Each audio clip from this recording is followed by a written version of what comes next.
गर्मी के महीना सिनवा से टपके पसीना अधिक गर्मी के महीना जाई कहा हमारे प्यारे स्वामी जी से जाई कहा हमारे प्यारे स्वामी जी से भेज दी नगीना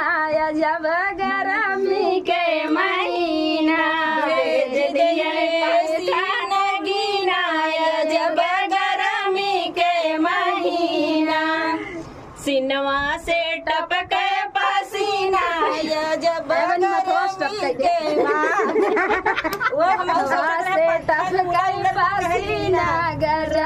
गर्मी के महीना तारेक नाम लेते ही बहु रहा है इन बेला कुल पार पार के हम ना